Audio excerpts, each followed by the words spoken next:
Hi, this is Garibay, and today we're going to talk about Andrew Yang. We're going to talk about the rise of Skywalker and what are the lessons that Andrew Yang can learn from the rise of Skywalker and how America is reacting to this incredibly important film and how it is performed. There's three things we want to talk about today. I think there's lessons attached to each of the three core concepts around the rise of Skywalker. So let's just jump right into this. Spoiler warning: there are spoilers for the rise of Skywalker in this content. All right, so let me get out my three concepts. It's coasting, writing, and continuing. Okay, all right. Let's talk about coasting. Right. So what has happened with the rise of Skywalker? It's really quite fascinating. So the rise of Skywalker, we've seen what happened, right? There's a little bit of there's a little bit of some T's to cross and some I's to dot, but we know the story of Rise of Skywalker and what's going to happen with it. Rise of Skywalker, as of today, it's had 2 weekends. In 2 weekends, it made $750 million. It looks like the movie is going to squeak out $1 billion, right? Almost certainly, Rise of Skywalker will squeak to $1 billion. It's going to be a little bit of an embarrassment if it doesn't make $1 billion. That's only happened one time. There's only been one Star Wars movie in the history of Star Wars that didn't make $1 billion. It was Solo. There were huge ramifications of Solo. Not making $1 billion. People got fired. Like it was not, very indirectly. There were dotted lines to it. Nobody was like, Solo did poorly, you're fired. But there were some people recently fired in Disney, and I would tell you, in my opinion, their firing was very connected to that, right? So kind of interesting, but so the point is, if you make a Star Wars movie and you don't make $1 billion, it's embarrassing, right? Almost certainly from just the trajectory of it, Rise of Skywalker is going to make $1 billion. Now, what's that mean? That means that Rise of Skywalker is an incredibly important movie in the history of America and in the history of a world, right? And get this, American history is world history, right? Because nobody does this stuff better than we do, right? We own movies, right? Like we own the entire thing, all of international film is a footnote to American film. It's ridiculous. Like we make films at a scale the world can't even touch, right? I think you could take half of American movies, probably the bottom half, and they make more than the entire international film market. Like it's insane how far ahead we are on this, right? So okay, so let's talk about this. So what does Rise of Skywalker really represent? Well, here we are at the end of this, and Rise of Skywalker, let's talk about the good and the bad. The good of Rise of Skywalker is what it's accomplished. It has accomplished something that's never been done in the history of film. It has accomplished an intellectual property that has completed 3 trilogies that have the same actors and actresses playing the same characters generationally in 3 separate trilogies. That has never, ever happened in the history of film. Ever. Like, that is a first, right? Nobody's ever done this, ever. Certainly not at the, certainly not at the scale that Star Wars has done it. Nobody's even close.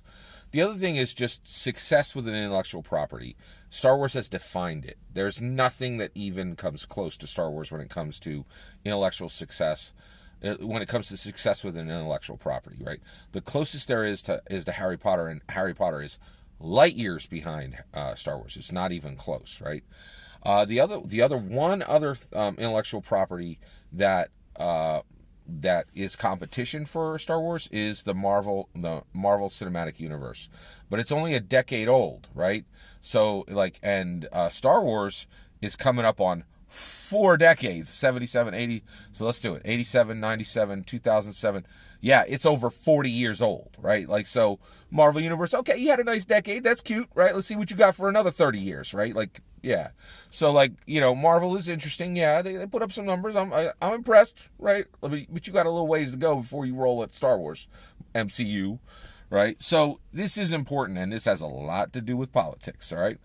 So that's the good, right? They complete, and the other thing is the sequel trilogy, right, which is the Skywalker Saga. That's $4 billion, right? Let's assume that Skywalker hits $1 billion, right? Even if it doesn't, there's enough overflow on the other ones that there's $4 billion in the Skywalker series just from ticket sales alone, right? Force Awakens is over $2 billion. Last Jedi was over $1 billion, and it looks like almost certainly Rise of Skywalker is going to reach $1 billion, right? So that's four. There's a $2 billion movie in there. There's a $1 billion movie in there. There's another $1 billion movie in there. Asterisk, we're almost there, right? That's a lot of money. Like that is a huge amount of success, and almost nobody can point to any kind of success at this level, right? In fact, there are tons of studios that are trying desperately to get there and are failing. Just tons of them. Terminator recently failed. Lots and lots and lots of intellectual. Lord of the Rings really had two, right? Struggled. There's really not even any more story to tell. Like there's just anything even close to Star Wars. Star Wars is just so far ahead, right? What's the bad of Rise of Skywalker? Rise of Skywalker is a hot mess as a movie. It is just a hot mess, right? And the Skywalker sequel trilogy, the Skywalker Saga. The Skywalker Saga is all 9 movies, right? The sequel trilogy, right? And that is Force Awakens, Last Jedi, and Rise of Skywalker. The sequel trilogy is a hot mess. And I used to debate this all the time. I was a very big proponent of the sequel trilogy, and I no longer am because I'm not allowed to be. Nobody is allowed to be a super fan of the sequel trilogy because of Bob Iger, right? I used to go, hey, this is high art, man. Shut your mouth. Like, this is Star Wars. This is good. This is awesome, right? But nobody can say that anymore because of Bob Iger.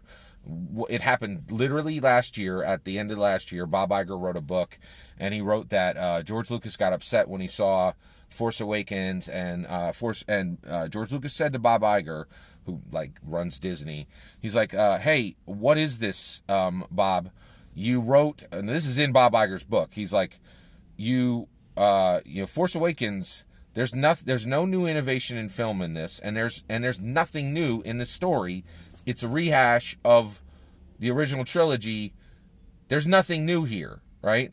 And Bob was like, yeah, of course, and Bob, in summary, was surprised that George Lucas didn't understand that the goal of Force Awakens was to make everybody who had seen the original trilogy comfortable. That was the goal. It was supposed to be comfort. That's it. That innovation was never the goal, not in technology or story, right? Well, guess what? You don't make high art on comfort, right? Pancakes are great. It's a good food. It's a comfort food, right? But you're not going to make pancakes and tell somebody it's cuisine, right?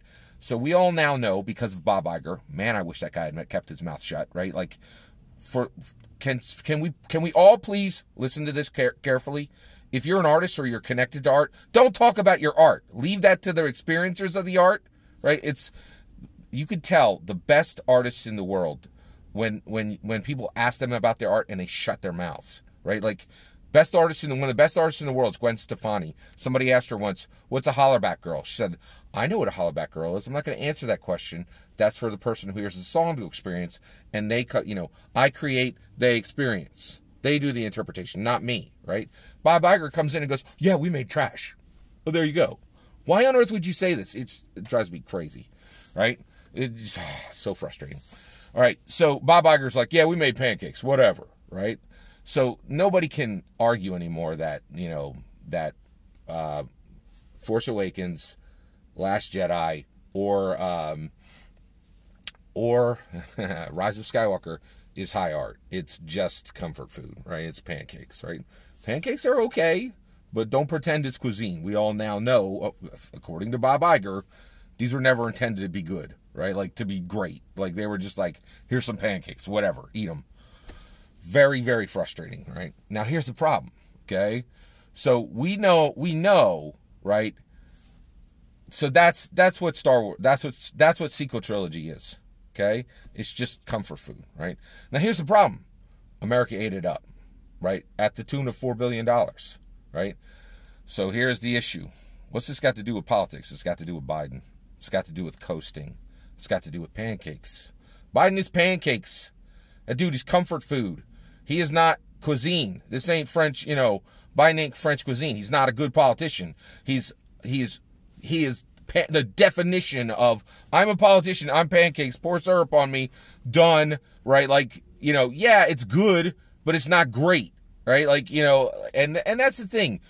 Biden was Obama's VP, right? Like, you can't say he's terrible, right? Like, Obama's a champion. He's the first black American president. He's a champion of the whole world, right?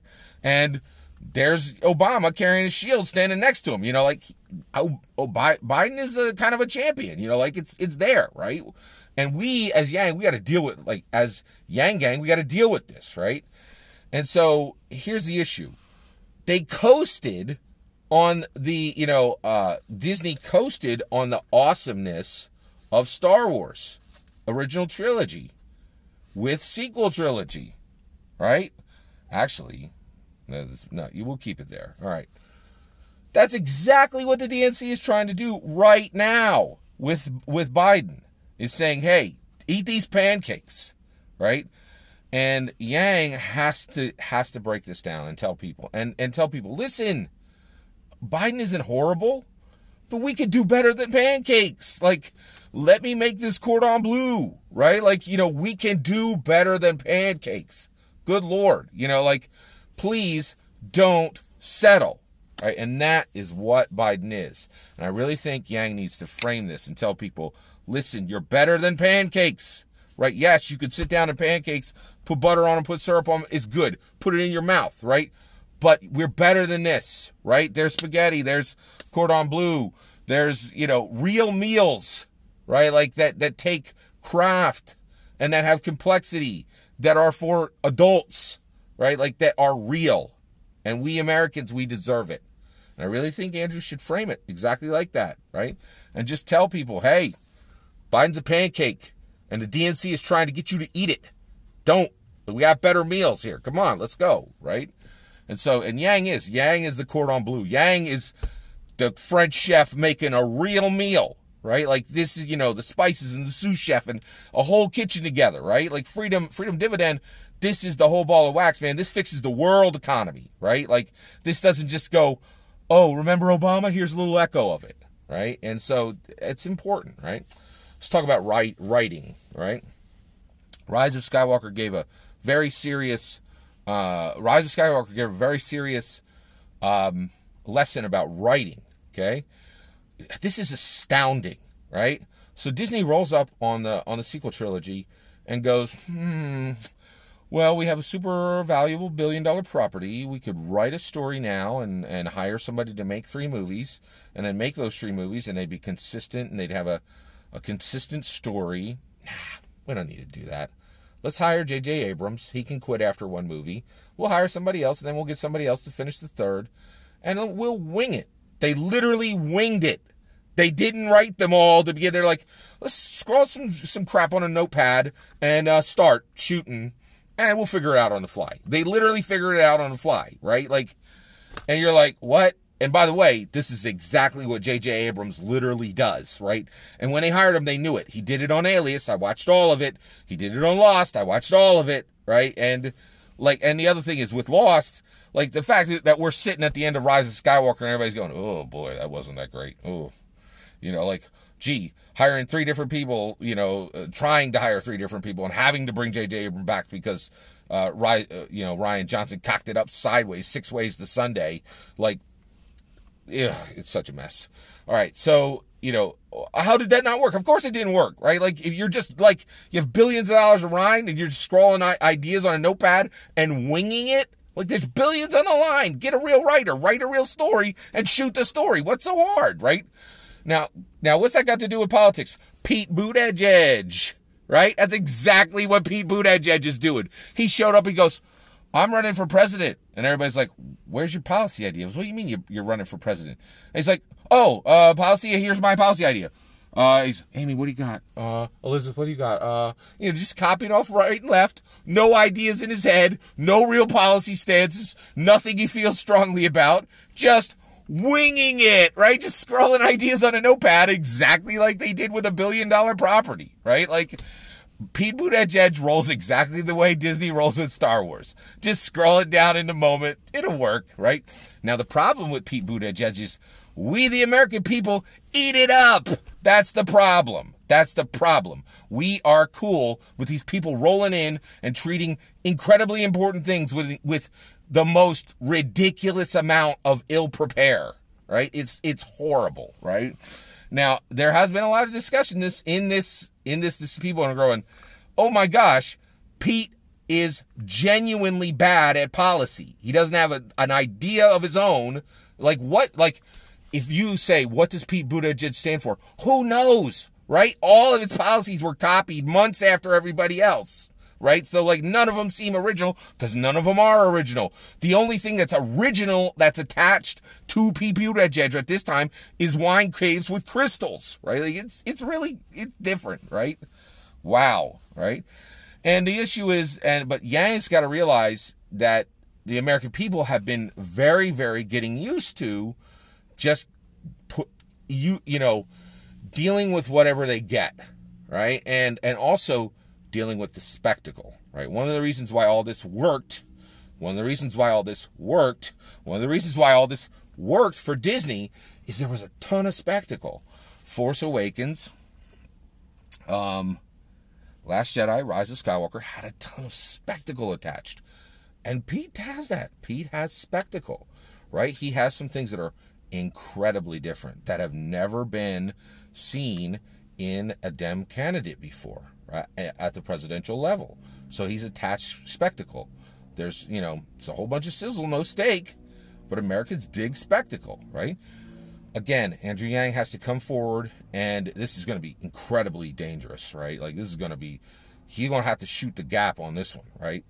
So he needs to explain to people how Pete Buttigieg is spectacle and sizzle and no source, no steak, right?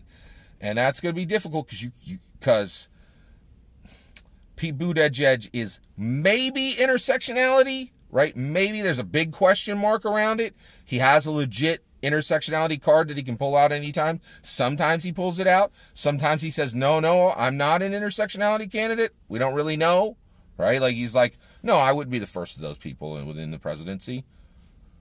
Like, it's really strange. So it's hard to say. And anytime you move toward an intersectionality candidate, you got to be incredibly careful, right? Incredibly careful, because you cannot in this political environment be seen to be punching down. And there's a possibility of being seen to be punching down when you're dealing with Pete Buttigieg, right? So he's got to be really, really careful. The last one is continuation, right? So Rise of Skywalker, right? I saw it, right? Am I upset about Rise of Skywalker? Actually, no, right? Like, so I saw Rise of Skywalker, and I was like, man, that was written. This writing is pure trash. The writing, I'll say it right now. The craft, shooting that movie, the cameras and the tech, amazing. Okay, the acting, spectacular. The directing, spectacular. The writing in Rise of Skywalker, pure trash, right? And it is so frustrating to see them take all those other things so seriously and say the story doesn't matter. It's so incredibly frustrating, right? Now, why am I not frustrated at the macro level with Rise of Skywalker? And I have to admit, I'm part of the problem. I'm eating the pancakes. I paid to see that film, right?